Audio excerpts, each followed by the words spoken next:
stopped raining. Just went to a Verizon store.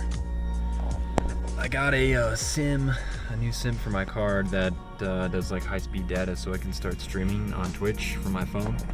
So yeah, if you want to like catch live streams, I usually do it every night at least, sometimes during the day, almost every night on just Hayden Arter / or twitchtv.com or no, twitch.tv/Hayden Arter.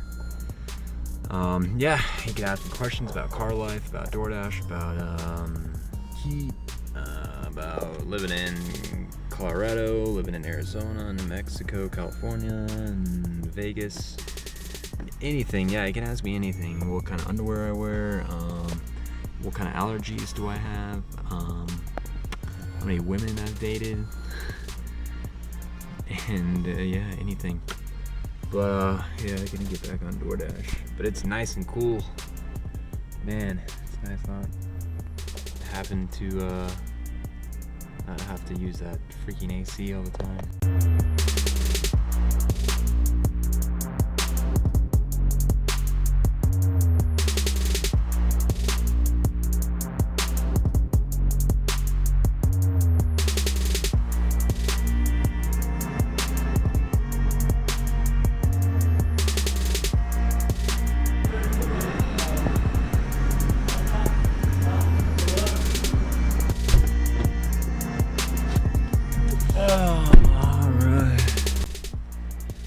Got off a delivery. It's Hayden. Yeah, you probably know me as the car living guy for 2 years. So yeah, yeah. If you're new here, hit the sub button and I don't know why I just stare at my teeth, but somebody in the comments brought up a really good point about like dealing with your car and in car life. Like someone brought up like car maintenance, and you know, just worrying about like how to handle your car, because you know, obviously you're using your car as your home, as your room, and it's a lot of wear and tear on it. So I was like thinking maybe I'll make a video explaining explaining everything I do for my car, and you know, everything that I've experienced, like car maintenance and stuff like that, like everything I've experienced in that whole department, and upkeep and everything, you know, that wears on the car. So but first gotta tell you about my fan. So as you know, it's, you know, heat wave going through the western US, maybe even eastern now. I think eastern US is getting a heat wave. But yeah, this fan that I got it's pretty good, especially when you put it on high. But it just burns through the D batteries. It burns through them. I think I'm lucky to get a good 3 days out of them. The fourth day will be just, you know, barely struggling on low. But I just go through a pack of D batteries like nothing, man. Like freaking like Skittles or whatever. So yeah, so that's one thing. Need the fan, like absolutely need it. Like sometimes it's like 70 at night, which is just ridiculous, and you'll just like sweat. I mean, last night was pretty nice. It was okay. I mean, it's starting to get hot again. I think earlier in the week it was raining a bit, especially if you keep your windows up. And I don't have any like bug guards or anything for my windows, so you know, I don't want to keep them all the way down, or like security reasons or whatnot, like because you could just stick your hand in my car. Otherwise I would, if I could figure out a solution for that. But yeah, I have to have the fan on 24/7 in order to survive without, you know, sweating to death. So yeah, pretty much don't even use like my sleeping bag or anything, you know, any kind of cover. I mean, I could get a light blanket, but I don't know what the use is in that. Trash, I kind of just like throw around right here. Not really the best thing. You want to get a phone mount. This thing's broken. Definitely get a good phone mount. You definitely need a way to charge your phone. You're gonna be needing your phone a lot for directions, for help, for anything that happens to your car. It's always nice to have an extra battery just hanging out there. I got some wipes to wipe down all my registration and various repairs here. Keep everything clean and organized better than I do. You want to make it as comfortable as possible, so you know, that's why I have the pillows down here for the feet. Yeah, you might want a different solution. You might want to remove the seat. I'm thinking about that. It's just expensive and harder to do. Or sleep in the back, but I'm too tall for that. Gas and whatnot, it's gonna cost you a little bit more. You might want to think about getting some solar. I've seen people get like solar generators, so they'll have like a generator and then a solar panel that they like fit in the back, and it like charges the generator. That way you don't have to use the car or the car battery. You can charge like all your devices and whatnot. It's like a jackery or whatever. You should look into doing something like that if you want a little more power, if you're going to be using a lot of power and stuff within your car. You don't want to turn on your car all the time and do all this. So yeah, that's one thing to look at. Alright, it's the next day. I decided I want to redo this part just to explain it a little bit more. So sorry if it's like I don't know, different scenes or shots or whatever, but yeah, let's get back to it.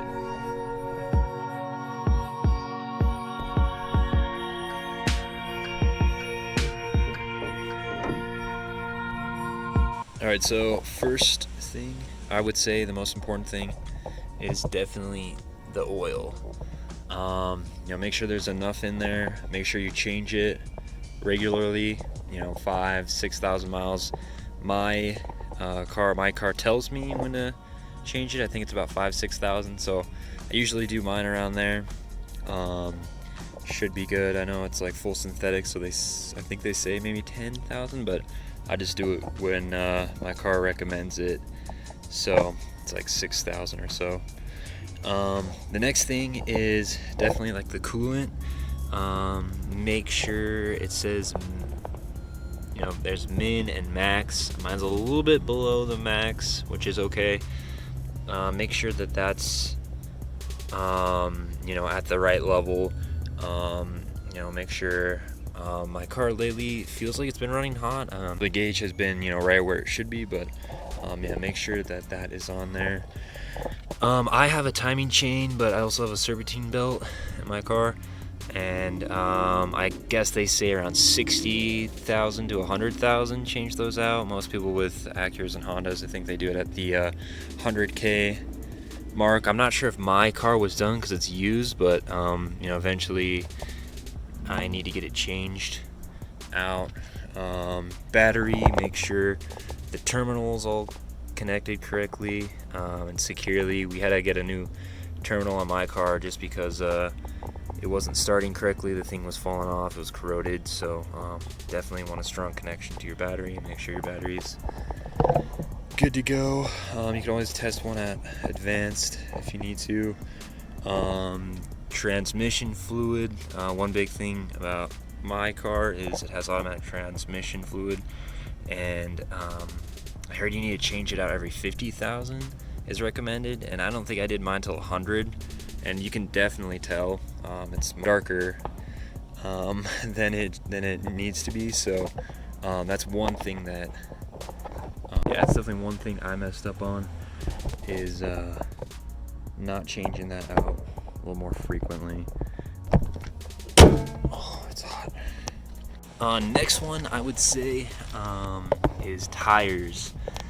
Tires for sure. The amount of driving I go through, I go through so many tires. Tires are like the first thing to really go. And these are used. This one's used.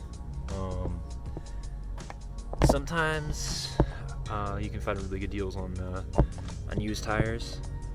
Sometimes they suck.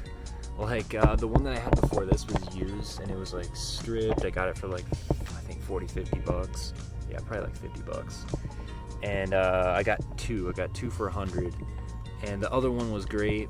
And then the other one that I got was just terrible. It started to strip. It got like the air was like in different places. It's like one of those basketballs that has like the hump on it. It was just terrible. It was like about ready to bust. And but yeah, I found this one. This one's used where I went. They found a really good one. So sometimes used tires are like 50-50. But if you want new tires, I recommend Walmart. Walmart probably has the best prices on tires. Like you can get Goodyear tires for I think like 60 bucks a piece, 70, 80 at most.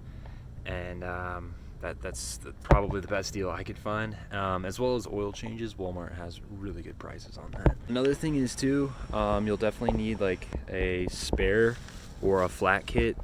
Maybe like fix a flat would be okay, but my friend that's a mechanic said that some of my flats, fix a flat wouldn't help. So I do have I have a spare tire and like kit buried beneath here. It's like underneath all this crap. Definitely need a flat kit because I've gotten 3 or 4 flats that I had to repair on the side of the road, and it's definitely not fun. So yeah, make sure you have that extra gas can of gas if you're going on long trips. You can do that too, because I have run out of gas before. Otherwise, just don't be stupid. Just, you know, if you only have 50-60 miles left, just calculate where the next gas station is and, you know, get some gas. I guess the next point would be to definitely have roadside assistance. Some insurances like mine, my insurance company comes with it for an extra $4 or $5 a month. Haven't used it yet. I tried to use it once, but it was a Sunday and nobody picked up. So sadly, I had to get a different tow company to come out and give me some gas. But yeah, I would definitely do that. Roadside assistance for sure, because you don't know what's gonna happen.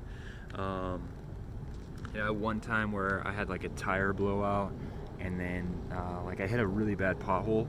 The tire blew out, and the wheel itself like got damaged, but thankfully I was still able to use it. But if anything were to happen to the wheel itself, like I don't know if I could have gotten the spare on and gotten to the shop to get a new tire. So yeah, definitely roadside assistance can save you some money. It's only $4 a month with insurance. If you have to do AAA, I don't know how much that is, but I think that's even still a good deal. If you're living in your car, it's kind of like homeowners insurance, you know. Definitely thing. Or you want to see any other videos, or if you want me to shave my head and donate it to charities or whatever, or make a charity or whatever, just get this nasty hair gone. But yeah, other than that, thanks for subscribing, liking, commenting, and you know, being here in this crazy journey. Stay cool out there, stay safe, and lock your doors.